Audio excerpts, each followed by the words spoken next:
अवधूत चिंतन श्री गुरुदेव दत्त श्री स्वामी समर्थ महाराज की जय। सगळ्या लोकांनी आपले आपले ऑडिओ आणि व्हिडिओ बंद करा आणि लक्षपूर्वक आता प्रवचनाला आहे मी सुरू करतो, ऐका तुम्ही। तर 3 अध्याय आपले झाले। श्वेताश्वतर उपनिषद चालू आहे आपलं आणि 3 अध्याय मागच्या रविवारी परिपूर्ण झाले।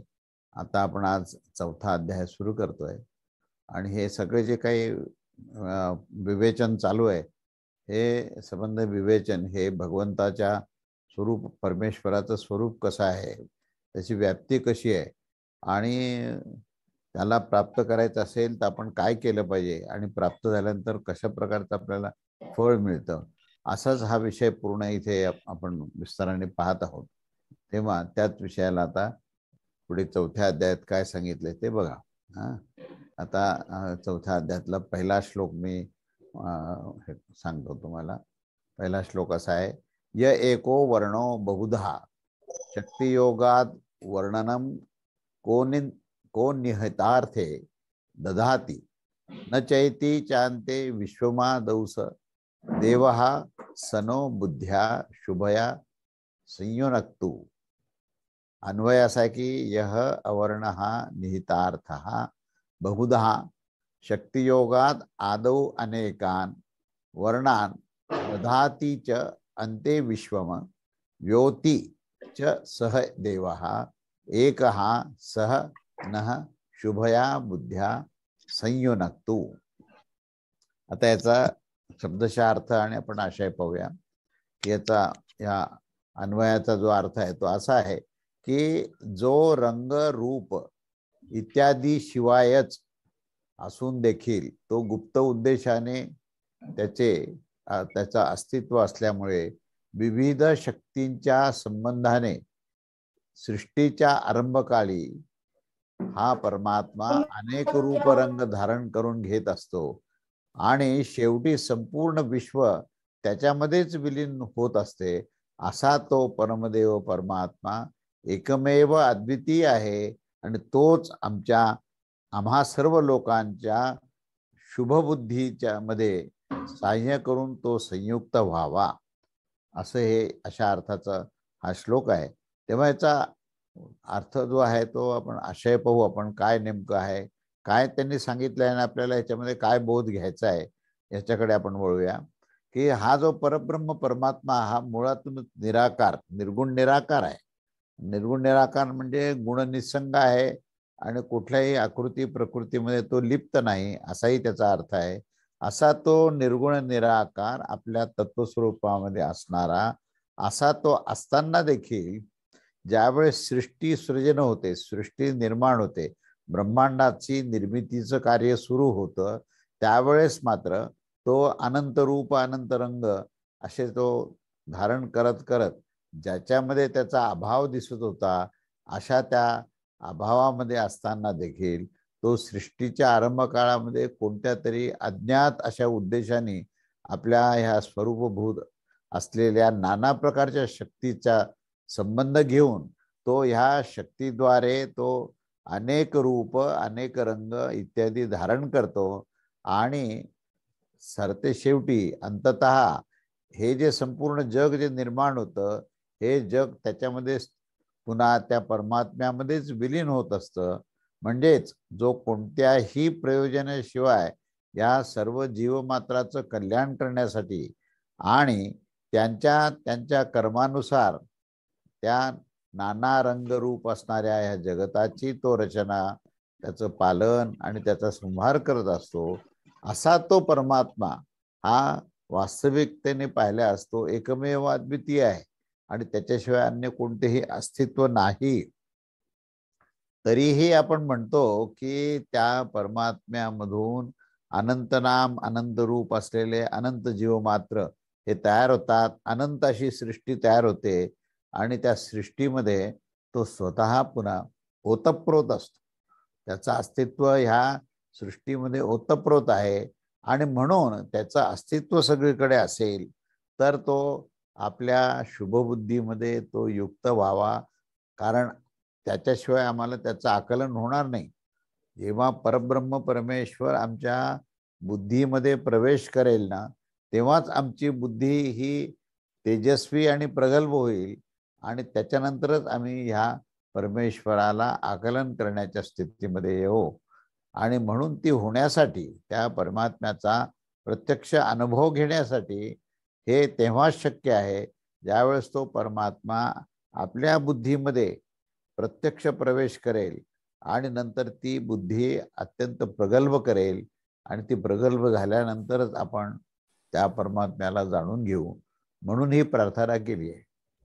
या प्रार्थनेमध्ये 2-3 गोष्टी महत्त्वाच्या आहेत की इथे परब्रह्म परमात्मा हा स्वतः निर्गुण निराकार आहे आणि निर्गुण निराकार स्थितीमध्ये त्याची जी जी सृष्टी निर्माण होण्यापूर्वीची जी स्थिती आहे आणि सृष्टी निर्माण झाल्यानंतरची स्थिती आहे, त्या दोन्ही स्थितीमध्ये तो आहे तसाच आहे, परंतु त्याच्या आविष्कारामध्ये भेद आहे. आविष्कारामध्ये नाना रंग, नाना रूप, अनंत जीवमात्रामध्ये, प्राणीमात्रामध्ये, त्यांच्या हृदयस्थ स्थानामध्ये तो सर्वत्र पसरलेला आहे. आणि म्हणून सर्व जे अस्तित्व आहे ते अस्तित्व हे जरी दिसायला भिन्न भिन्न असलं, जरी ते भेदात्मक असलं, तरीही ते खरं अस्तित्व जे आहे ते परमात्म्याचंच अस्तित्व आहे हे आपल्याला समजणं आवश्यक आहे. कारण आपली जी दृष्टी असते जगाकडे पाहण्याची ती ती भेददृष्टी असते आणि या भेददृष्टीमध्ये आपल्याला केवळ भेद दिसतो. त्या दृष्टीमध्ये जोपर्यंत अभेद्यता येत नाही तोपर्यंत ह्या भेदयुक्त ह्या सृष्टीमध्ये अभेद्य तत्व काय हे समजणार नाही.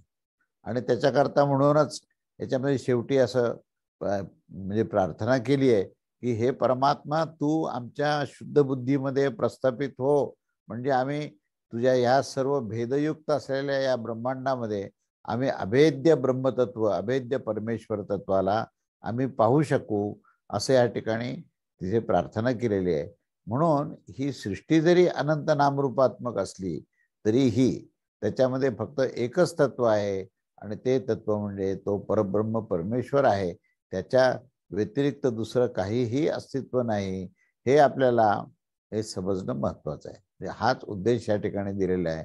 आणि म्हणून ती प्रेरणा बुद्धीमध्ये होण्याकरता, म्हणजे हा जो विचार मी आता सांगितला आहे, काय विचार आहे की तो सर्व भेदात्मक सृष्टीमध्ये अभेद्य तत्वाचंच अस्तित्व आहे.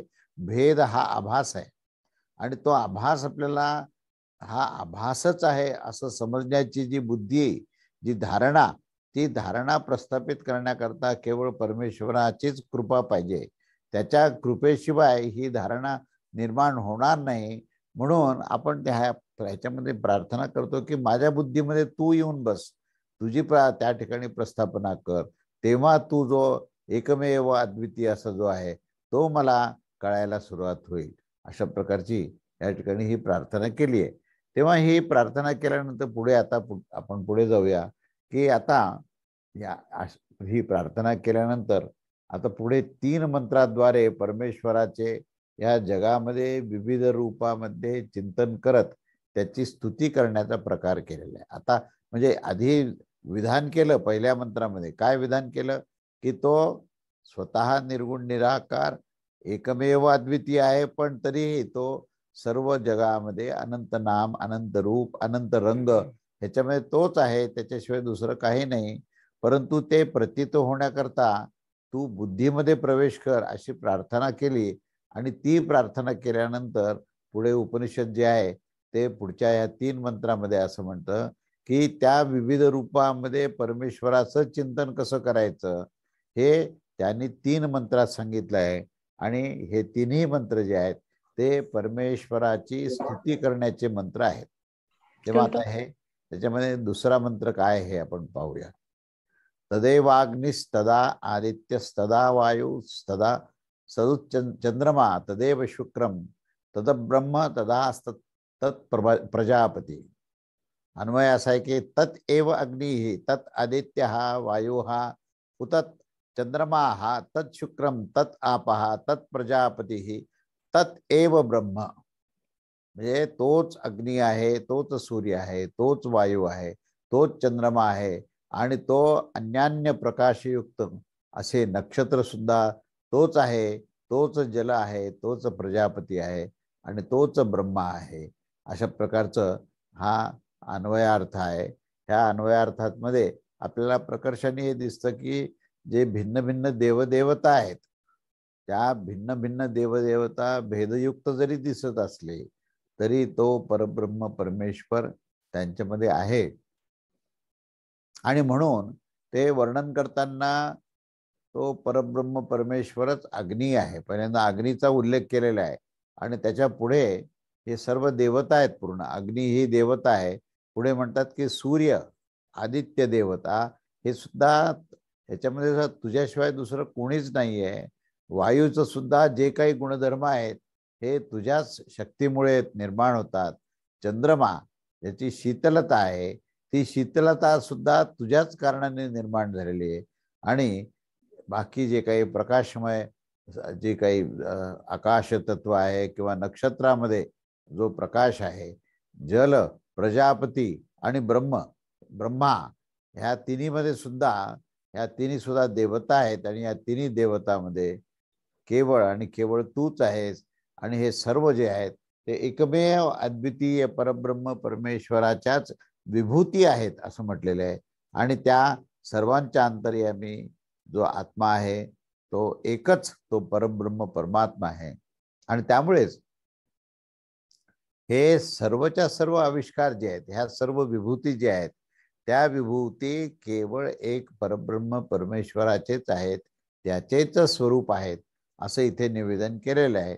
आणि त्यामुळे अशा प्रकारे या संपूर्ण जगताच्या रूपामध्ये त्या परमात्म्याचेच आपण चिंतन केलं पाहिजे.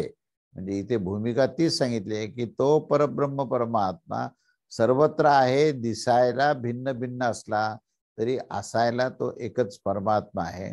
आणि त्या देवतांचं वर्णन आहे की त्यामध्ये ते अग्नी आलेला आहे, सूर्य आलाय, वायू आलाय, चंद्रमा आलाय, नक्षत्र आले, शुक्र आला, जल आला, प्रजापती आला आणि ब्रह्मदेव सुद्धा.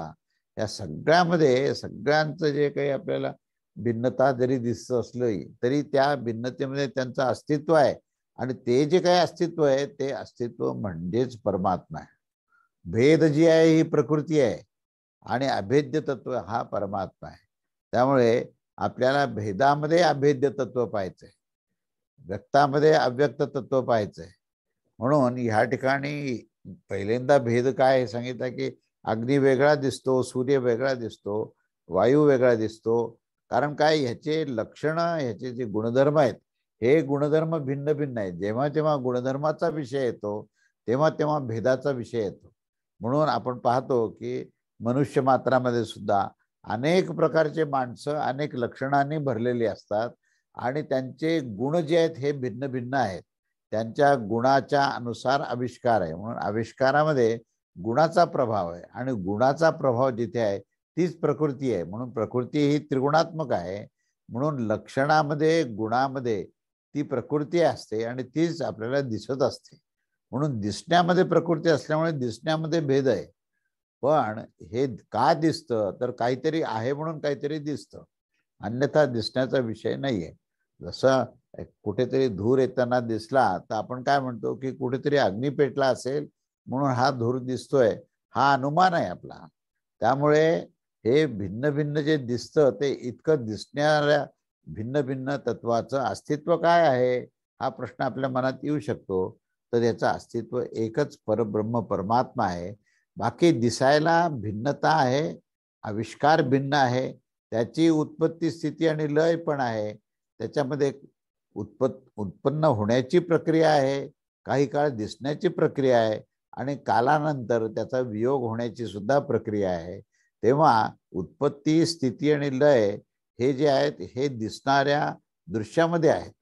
पण त्याच्या अधिष्ठानात जो असणारा आहे, तो असणारा जो परब्रह्म परमात्मा आहे तो मात्र अजन्मा अमरतत्व आहे. तर त्याचा कधीही नाश होत नाही. तर त्याच्या आधारभूत तत्वावर बाकी सगळी ब्रह्मांड दिसतं, बाकी सगळी पृथ्वी किंवा चंद्रमा किंवा सूर्य हे सगळे दिसतात. परंतु ह्या दिसण्याचं मूळ कारण जर शोधून काढलं तर तो एकमेव परब्रह्म परमेश्वरच आहे. म्हणून हे सर्व भिन्न भिन्न जरी दिसत असले तरी त्या ठिकाणी तो परब्रह्म परमेश्वराच आहे, त्याच्याच ह्या विभूती प्रतिमा किंवा भिन्न भिन्न आविष्कार आहेत, पण अंतरंगामध्ये तो एकच आहे आणि तोच आत्मा आहे आणि तोच परमात्मा आहे. म्हणून त्याचं स्वरूप आपण समजून घेतलं पाहिजे आणि या संबंध जगतामध्ये तो जगदीश्वर कसा आहे याच्याकडे आपलं संपूर्ण लक्ष असलं पाहिजे, असं या दुसऱ्या मंत्रामध्ये विवेचन आलेलं आहे. आता तिसरा मंत्र पाहू. तिसऱ्या मंत्रामध्ये आता हे प्रत्येक मंत्रामध्ये आपण पाहतोय की भेद दाखवतात आणि भेदामध्ये अभेद्य तत्व परमात्मा आहे हे सांगण्याचा प्रयत्न करतात. आता पुढच्या मंत्रामध्ये काय भेद सांगितलाय आणि काय कसा अभेद्य परमात्मा आहे ते पाहूया. तिसरा मंत्र असा आहे, त्वम स्त्री त्वम पुमानसी त्वम कुमार उत वा कुमारी त्वम जीर्णो दंडेन वंचसी त्वम जातो भवसी विश्वतो मुखः. अन्वय असा आहे की त्वम स्त्री त्वम पुमान त्वम कुमारः उत वा कुमारी असी त्वम जीर्णः दंडेन वंचसी उत्तम जातः विश्वतो मुखः भवसी. आता या शब्दशः अर्थ काय की तू, आता तू हा शब्द वापरलाय तो परमात्म्या करता, तर त्याला परमात्म्याबद्दल काय म्हटले की तू स्त्री आहेस, तू पुरुष आहेस, तूच कुमार आहेस अथवा तूच कुमारी आहेस, तूच वृद्ध आहेस आणि तूच काठीच्या आधाराने चालत आहेस आणि तूच विराट रूपामध्ये प्रगट होऊन सर्व दिशेने मुख असणारा होऊन जात असतो, असा तू सर्वेश्वर आहेस, असा तू सर्वत्र विविध आविष्कारामध्ये दिसणार आहेस, असा हा मंत्र आहे. तेव्हा आता ह्या मंत्राचा आशय काय ते आपण पाहूया. त्याच्यामध्ये आशय असा आहे की हे सर्वेश्वर, आपणच स्त्री आहात, आपणच पुरुष आहात, आपणच कुमार आहात, आपणच कुमारी आहात, इत्यादी अनेक रूप असणारे आपणच आहात आणि ह्या सर्वांच्या रूपामध्ये वस्तुतः जे प्रगट होणारे आहात ते आपणच आहात. फक्त भेदात्मक आविष्कारामध्ये आपण दिसता, परंतु पुरुष असो, स्त्री असो, कुमार असो, कुमारी असो, ह्या सर्व आविष्कारामध्ये आपणच आहात. आपणच वृद्ध होऊन काठीच्या साह्याने चालत असता आणि आपणच वृद्धाच्या रूपात अभिव्यक्त होत असता. तेव्हा हे परमात्मा आपणच विराट रूपामध्ये सर्वत्र पूर्ण ब्रह्मांड व्याप्त जे काही आविष्कार आहे त्या आविष्कारामध्ये सुद्धा ओतप्रोत आपणच आहात. तेव्हा विराट रूपात प्रगट होणारे आपणच आहात, सर्व दिशेने मुख असलेले आपणच आहात आणि संपूर्ण जगात आपलेच स्वरूप आहे. जगात जेवढे जेवढे काही मुख दिसतात ते सर्वच्या सर्व मुख जे आहेत ते आपलेच आहेत. आता याच्यामध्ये आपण पाहतोय ही जर काही ह्या श्लोकाचा अर्थ पाहताना एक गोष्ट अगदी स्पष्ट येते की आपण जेव्हा व्यवहारामध्ये फिरतो आणि व्यवहारामध्ये या जगतामध्ये फिरत असताना आपल्याला जे विभिन्न अनुभव येत असतात ते अनुभव हे भेदात्मक आहेत. म्हणजे आपण स्त्रीला पाहतो, पुरुषाला पाहतो, तेव्हा आपली दृष्टी ही भेदात्मक असल्यामुळे स्त्री आणि पुरुष ह्याचा भेद आपल्याला सारखा जाणवत असतो की ही पुरुष ही स्त्री नाही, स्त्री ही पुरुष नाही. पण ह्या ठिकाणी काय म्हटलं की तू स्त्री आहेस आणि तूच पुरुष आहेस. एवढंच नव्हे तर तूच कुमार आहेस आणि तूच कुमारी आहेस असंही म्हटलेलं आहे. म्हणजे ह्या ठिकाणी जिथे जिथे आमच्या डोळ्यांनी भेद दिसतो तिथे तिथे त्या प्रत्येक भेदामध्ये अभेद्य तत्व तूच परमात्मा आहेस असं त्यांनी ठासून सांगितलंय. पुढे काठी चालणारा जो वृद्ध मनुष्य आहे म्हणजे तिथे कुमार कुमारीला सुद्धा तू म्हटलंय, स्त्री आणि पुरुषालाही तू म्हटलंय आणि ह्याच्या पलीकडे जो वृद्ध झाला आणि काठीच्या आधाराने चालत आहे तर त्या काठीच्या आधाराने चालणारा जो वृद्ध आहे तोही तूच आहेस आणि सर्व विश्वाचे प्रगट रूप जे आहेत ते सर्व बाजूने मुखे असणारा असा तूच एकमेव आहेस. म्हणून स्त्री पुरुष कुमार कुमारी जीर्ण काठी घेऊन चालणारा वृद्ध आणि संबंध प्रगट विश्वामध्ये सर्वत्र सर्व बाजूने मुख असणारा जे जे म्हणून काही जीवन आहे ते सर्वच्या सर्व जीवन हे तुझंच जीवन आहे, तुझाच हा आविष्कार आहे, अंतर्बाह्य तूच आहेस. तुझ्याशिवाय अन्य काहीही नाही. सर्वांच्या अंतर्यामी हृदय गुफेमध्ये तुझाच निवास असतो. अनेक जणांनी दाखविलेल्या अन्नाचा स्वीकार करून त्याचा नैवेद्य व प्रसाद करतोस. त्यासाठी तुलाच अनेक मुखे झालेली आहेत. तू सर्वसमर्थ आहेस आणि विनामुख असून सुद्धा तू खाऊ शकतोस. विना हस्ता असून सुद्धा तू ग्रहण करू शकतो. विना सामर्थ्य विलक्षण आहे. तू इंद्रिय नसलेला पण इंद्रिय धारण करू शकणारा असा अद्वितीय तत्व तू आहेस. आणि कोणाचेही रूप केव्हाही धारण करणारा असा तू आहे. म्हणजे अगदी आपण त्याच्या मंगळवेढ्याचे दामाजी जे भक्त होते विठ्ठलाचे, तर त्यांच्या म्हणजे चरित्रामध्ये हे दिलेलं आहे की त्या दामाजी भक्तासाठी विठुमहार होऊन घोंगडी खांद्यावर घोंगडी टाकली, हातात काठी घेतली आणि त्या बादशहाच्या दरबारामध्ये त्याने धान्याचे दाम दिले. जनाबाईला दळू लागले, लुगडी धुतली आणि नाथांच्या घरी जाऊन पाणी वाहिले, चंदन उगाळले आणि तेही वर्षानुवर्ष. इतक्या भेदात्मक आविष्कार तुझा आहे आणि ह्या सर्व भक्तांच्या संतांच्या मदतीला तू गेलेला आहेस.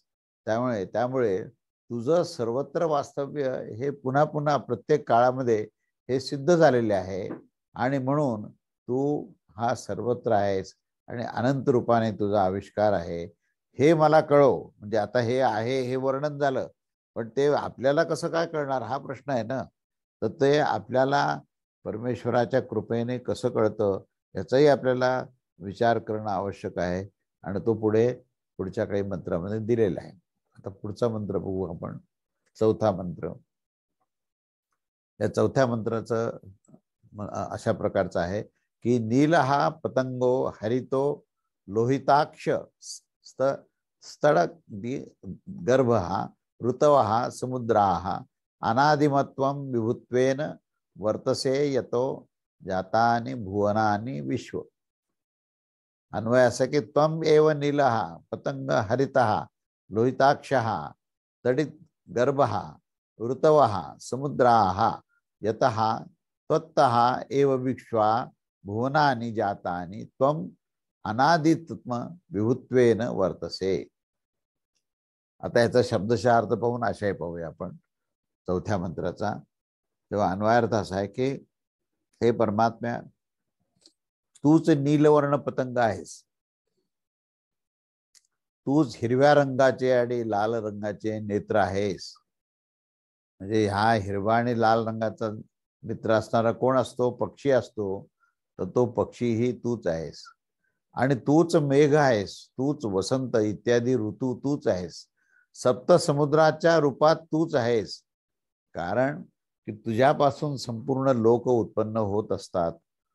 तूच अनादी प्रकृतीचा स्वामी आहेस आणि व्यापक रूपाने तूच सर्वांमध्ये विद्यमान आहेस.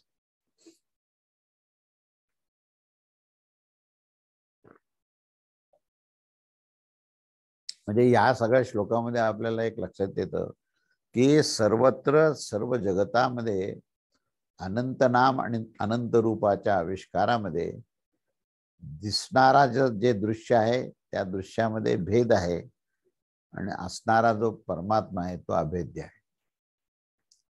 म्हणून उत्पत्ती, स्थिती आणि लय या तिन्ही अवस्थेमध्ये जो जाणार आहे ती प्रकृती आहे. पण या तिन्ही अवस्थेला धारण करणारा जो आहे तो परमात्मा आहे. म्हणून इथे या ठिकाणी जे काही वर्णन केलेलं आहे ते वर्णन जे आहे हे वर्णन हे पशु पक्षी, पूर्ण प्रकृती, मेघ, वसंत ऋतू, सप्त समुद्र असं विभिन्न विभिन्न असं या ठिकाणी वर्णन केलेलं आहे की ज्याचा परस्पराशी काहीही संबंध नाही. आणि काही संबंध नसताना त्यांचे जे विभिन्न आविष्कार आहेत त्या सर्व आविष्कारामध्ये केवळ तूच आहेस हे सांगण्याचा प्रयत्न केला आहे. आणि हे सर्व जे लोक दिसतात तुम्हाला, विभिन्न लोक, विभिन्न जीव मात्र, प्राणी मात्र आणि सर्व वस्तू मात्र, पदार्थ, हे जे काही आपल्याला दिसतात हे सर्व तुझ्यापासूनच निर्माण झालेले आहेत. आणि तूच ह्या संबंध प्रकृतीचा स्वामी आहेस आणि तूच व्यापक रूपाने या सर्वांमध्ये विद्यमान आहेस. हे सर्वात महत्वाचं आहे. व्यापक रूपाने तुझी विद्यमानता ही समजणं हेच म्हणजे मनुष्याचं भाग्य आहे की मनुष्याला असा तो परमात्मा समजला पाहिजे. तेव्हा या मंत्राचा आशय असा आहे की हे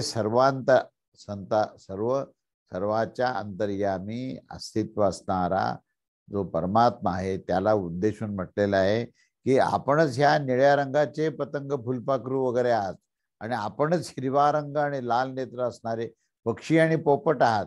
आपणच विजेने युक्त असलेल्या मेघ आहात. वसंतादी सर्व ऋतू आणि सप्त समुद्र देखील आपलेच रूप आहे. या नाना प्रकारच्या जे रूप आहेत ते जड आणि चैतन्य पदार्थांनी युक्त आहेत. यामध्ये जडतत्व पण आहेत आणि चैतन्य पण आहे असं आपण पाहत असतो. कारण आपल्यामुळेच हे सर्व लोक आणि त्याच्यामध्ये निवास करणारे संपूर्ण जीव समुदाय प्रगट झाले आहेत. व्यापक रूपाने आपणच, या व्यापक रूपामध्ये आपणच विद्यमान आहात. अखंडपणे आपणच विद्यमान आहात. तसेच अव्यक्त व जीवरूप आपलीच ही अनादी प्रकृती आहे. म्हणजे ही जड प्रकृती आणि चैतन्य प्रकृती ही आपल्यामध्येच आहे. तेव्हा भगवद्गीतेमध्ये सांगितल्याप्रमाणे अपरा आणि परा ह्या दोन्ही नामांनी आपल्याला संबोधन केले जाते. ही परा प्रकृती ही आपणच आहात आणि अपरा प्रकृती ही आपणच आहात आणि ह्या दोन्ही प्रकारच्या प्रकृतीचे जे स्वामी देखील आपणच आहात. तेव्हा आपणच आहात सर्वत्र, सर्व रूपानी आपणच पाहत आहात. ह्याचं मला आकलन झालं पाहिजे, हे मला कळालं पाहिजे आणि त्याच्याकरता हे परमात्म्या तू आमच्यावर कृपा कर. तुझी कृपा झाली तरच आम्हाला भेदात अभेद्य तत्व दिसेल आणि तुझी कृपा नसेल, मायेचा प्रभाव असेल आमच्यावर, तर मायेच्या प्रभावाने भेद दिसतात आणि परमेश्वराच्या कृपेने अभेद्य तत्व दिसतं. म्हणून तुझी कृपा आमच्यावर ठेव आणि या मायेचा प्रभाव तू हटवून टाक.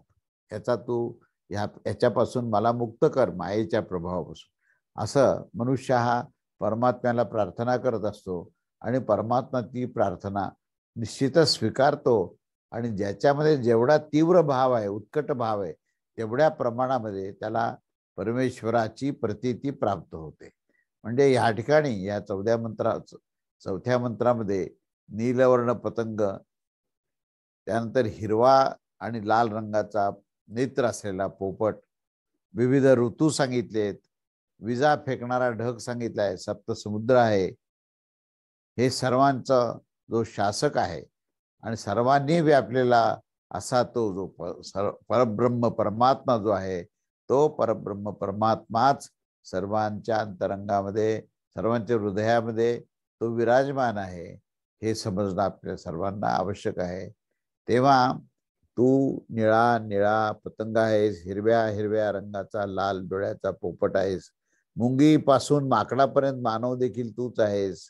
याचा अर्थ 24 लक्ष योनीतून तूच जात असतोस आणि हिवाळा, उन्हाळा, पावसाळा हे ऋतू सुद्धा तूच हे घडवत असतो. आणि कडाडणारी जी वीज आहे, काळे कुट्ट भिन्न भिन्न असणारे जे भेद आहेत ते एकत्र आणण्याचं काम सुद्धा हे तूच करतोस. आणि तूच ह्या सप्तसमुद्रामध्ये, या डोंगरामध्ये तूच विश्वाचे संपूर्ण या संबंध विश्वाचे प्रगटन करण्याचं कार्य ही तूच करतो. तूच ह्या विश्वाचा निर्माता आहे, तूच ह्याचा दिग्दर्शक आहे, तू संचालक आहेस, तूच अनादी सर्व आणि सर्वांच्या पूर्वी असणारा तूच आहेस. सृष्टीचा प्रसारा आणि सृष्टीचा प्रपंच असणारा असा हा तूच आहेस. चंद्र, सूर्य, तारे जेव्हा नव्हते, वायू, अग्नी आणि वायू, अग्नी आणि जल असं हे पूर्वी काहीही नव्हतं, पण तू मात्र होतास. या पूर्ण ब्रह्मांडाच्या निर्मितीच्या आधी हा केवळ तूच होतास. म्हणून तू अनादी आहेस आणि तू सर्वांच्या हृदयाच्या गुफेमध्ये वास्तव्य करून आहेस. या देहाचा सर्व व्यवहार सुद्धा तुझ्यामुळेच चालतो. म्हणून तूच ईश आहेस, ईश्वर आहेस आणि तूच परमेश्वर आहेस, असं हे संबंध वर्णन या ठिकाणी केलेलं आहे. तेव्हा परमेश्वराची सर्वत्र सर्व व्याप्ती कशी आहे हे सांगण्याचा प्रयत्न करून ती आपल्याला समजून घेणं आवश्यक आहे आणि ते आपण कसं समजून घ्यायचं याच्याबद्दल सुद्धा या सर्व विवेचनामध्ये मार्गदर्शन केलेलं आहे. आता पुढे या पूर्व मंत्रामध्ये आपण आतापर्यंत पाहिलं की परब्रह्म परमेश्वराच्या ज्या काही दोन प्रकृती आहेत, कुठली परा आणि अपरा, अशा ह्या दोन प्रकृती आपण पाहिल्या. तर ह्या ज्या दोन प्रकृती आहेत आणि या प्रकृतीचे जे स्वामी आहेत तो परमात्माच आहे आणि या दोन प्रकृती सुद्धा ज्या निर्माण झाल्या आहेत त्या परमात्म्यामुळेच निर्माण झालेल्या आहेत. अशा त्या दोन अनादी आणि आदी अशा ज्या प्रकृती आहेत त्या कोणत्या प्रकृती आहेत त्याचं थोडंसं स्पष्टीकरण आता आपण पुढे पाहूया. पुढच्या 5व्या मंत्रामध्ये त्यांनी त्याचं स्पष्टीकरण केलेलं आहे. तेव्हा काय म्हणतात 5व्या मंत्रात ते आपण पाहूया. अजामेकाम लोहित शुक्ल कृष्णाम बव्वीहि प्रजाहा सृजमानां स्वरूपाः अजो हेको जुषमाणो नृषेते जहातेना भुक्तभोगा मजोन्यम भुक्तभोगा मजो मजो अन्यः स्वरूपः बव्वीहि प्रजाः सृजमानं लोहित शुक्ल कृष्णम एकाम अजाम ही एकः अजः जुषेमाण अनुशेते अन्यः अजः एवान भुक्त भोगाम जाहती. याचा अन्वय असा आहे की ह्या अन्वयाचा अर्थ असा आहे की आपल्याच सदृश्य म्हणजेच त्रिगुणात्मक त्रिगुणमय आणि बहुतांशी भूतसमुदाय रचणारी आणि लाल पांढरी आणि काळ्या या तीन रंगामध्ये या त्रिगुणमयी प्रकृतीला दाखवणारी अजन्मा अनादी प्रकृतीस एक निश्चितच असं आपल्याला म्हणता येईल की त्या ह्या सर्व प्रकृतीमध्ये हा जीव जो आहे तो आसक्त होतो आणि तो अज्ञानी असल्यामुळे तो आसक्त होतो आणि तो त्या प्रकृतीचा भोग घेत असतो.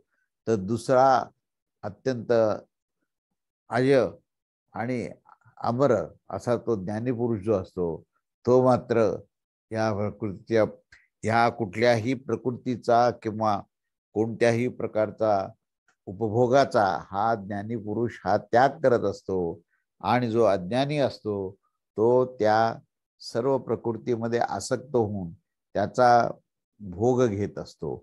असा हा फरक आहे. तेव्हा या दोन्हीच्याही बद्दल हे पुढे आलेलं आहे की परा आणि अपरा प्रकृती काय आहे आणि त्याच्याही पलीकडे असणारा जो तो परमात्मा काय आहे की जो या सर्व परा अपरा प्रकृतीला हा अधिष्ठान देतो, आश्रय देतो आणि तो ह्या दोन्हीमध्ये सुद्धा कार्य करत असतो. असा हा मंत्र आहे. तेव्हा या मंत्राचा आशय असा आहे की पूर्वीच्या मंत्रामध्ये ज्याचा संकेत केला आहे त्या दोन प्रकृतीपैकी एक तर ती ही अपरा नावाने ओळखले जाते आणि त्या अपरा ह्या नावाने त्याचं संबोधन किंवा उल्लेख केला जातो.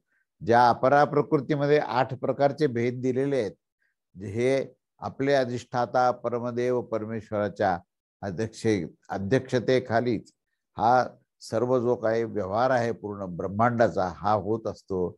परंतु हा परमेश्वर सदृश्य म्हणजे त्याच्याच प्रमाणे असणारा हा त्रिगुणात्मक आणि असंख्य अशा या जीव भावास आणि जीवाला धारण करणारा असा तो जो देहाला धारण करणारा असा तो देही जो आहे तो देही म्हणजे तूच आहेस आणि त्रिगुणमयी अथवा त्रिगुणात्मक झाल्याने त्याचे 3 रंग जे आहेत हे तुझेच रंग आहेस. तेव्हा सत्व रज आणि तम हे 3 गुण हेच त्या 3 रंगाचं ते त्या 3 रंगांना प्रतीक म्हणून दिलेलं आहे. सत्वगुण हा कसा आहे तर तो निर्मल व प्रकाशक असल्याने त्याला श्वेत मानले आहे. रजोगुण रागात्मक असल्यामुळे त्याला ह्या रजोगुणाला आपण ह्या ठिकाणी लाल रंग दिलेला आहे आणि त्या लाल रंगाचा जो आहे तो म्हणजे रजोगुणाचं जी क्रिया आहे त्या क्रियेला अभिव्यक्त करण्याकरता म्हणून तो लाल रंग हा रजोगुणाला दिला आहे. आणि तमोगुण जो आहे तो अज्ञान रूप आहे. तो आवरक म्हणजे त्याला आवरण देणारा ज्ञानाचं आवरण करणारा तमोगुण असल्यामुळे तमोगुण अज्ञान रूप आहे आणि त्याला कृष्णवर्ण दिलेला आहे. अशा तिन्ही गुणांच्या विचारांचे जे प्रतीक आहेत ते प्रकृतीस श्वेत, लाल आणि काळा अशा रंगाचे संबोधन करून ह्या तिन्ही गुणाचा त्या ठिकाणी उल्लेख केला जातो. आता ह्या त्रिगुणात्मक आणि पंचमहाभूतात्मक प्रकृती जी आहे ह्याला अपरा प्रकृती असं म्हटलेलं आहे.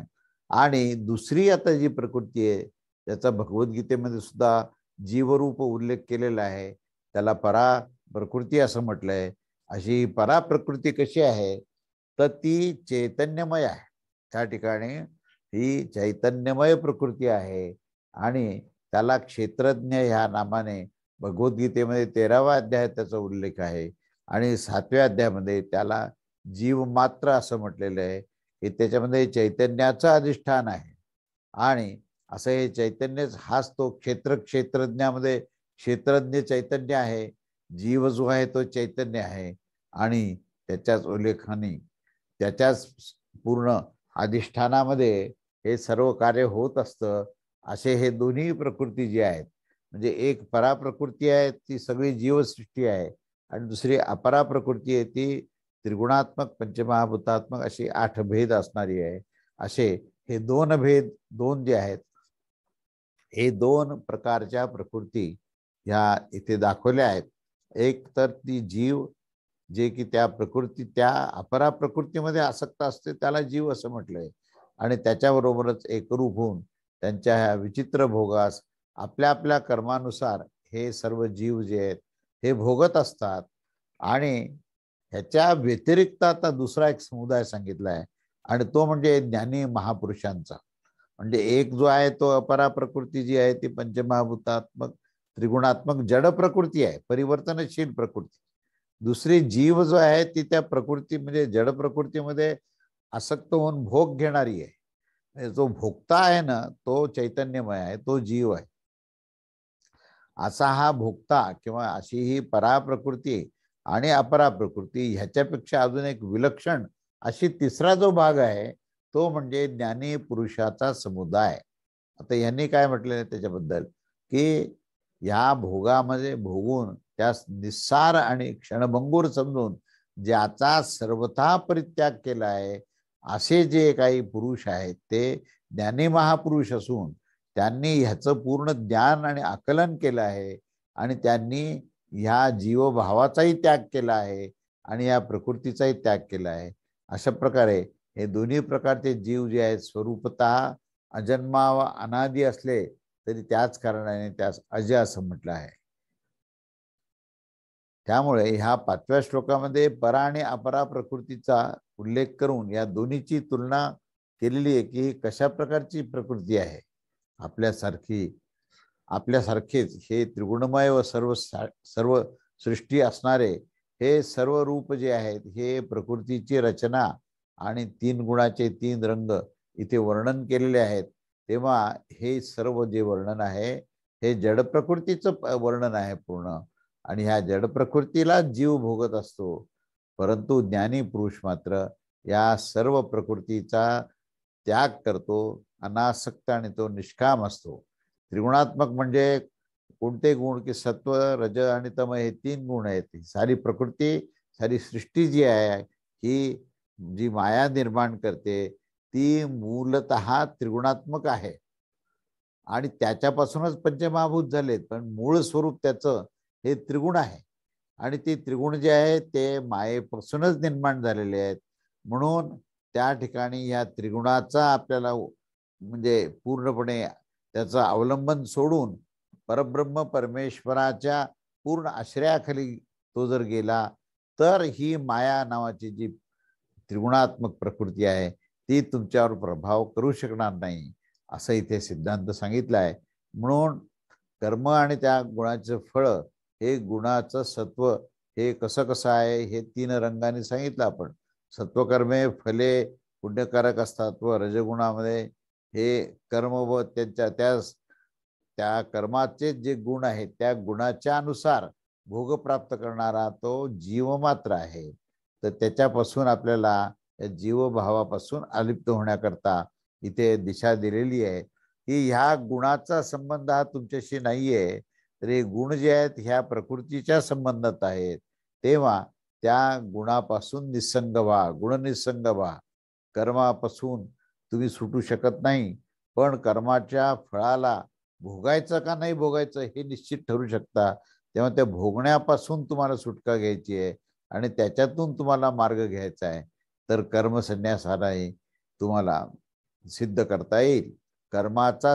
कर्मसन्यासी म्हणजे कर्माच्या फलाचा त्याग करणारा, असा तो कर्मसन्यासी होऊ शकतो.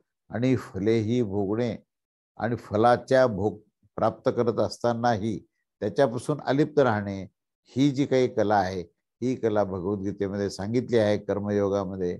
तेव्हा सर्व काही कृष्णार्पण करावेत आणि त्याची फले भोगण्याची फलाशा सुद्धा ठेवू नये, तेव्हाच तो सर्वश्रेष्ठ अशा प्रकारच्या सिद्धांताचा त्यांनी स्वीकार केलेला आहे, असं इथे निश्चित होतं.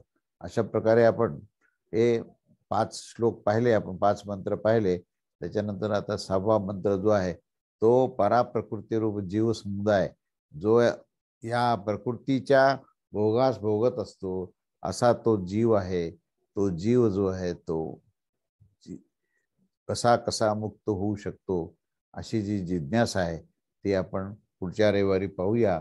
आणि ती 2 मंत्रामध्ये सांगितलेली आहे. त्याचं विस्तार आपण पुढच्या रविवारी पाहूया.